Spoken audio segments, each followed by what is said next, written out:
David Ozora keluar dari rumah sakit pakai alat bantu. Dokter ungkap kondisinya mulai membaik.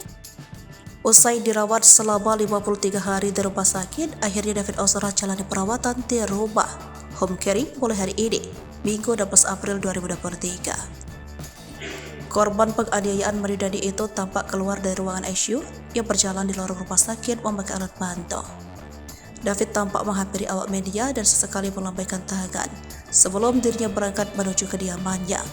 Menurut dokter spesialis saraf Rumah Sakit Mayapada Kuningan, Dr. Yeremia Tatang, meski kesehatan David Ozora belum sepenuhnya pulih, namun kondisinya sudah lebih baik ketimbang awal mula David dibawa ke rumah sakit. Selain itu, Yeremia juga menyampaikan, dalam 1 bulan perawatan David di rumahnya akan menjadi fase pemulihan penting dalam kesehatannya. Sehingga lanjutnya pihaknya akan terus memantau secara ketat baik masalah terapi fisik maupun organ dalam David. Sebelumnya, keluarga David Ozora, Alto Luger, mengatakan David melanjutkan perawatan di rumah lantaran pihak dokter tersebut masa kritisnya telah selesai.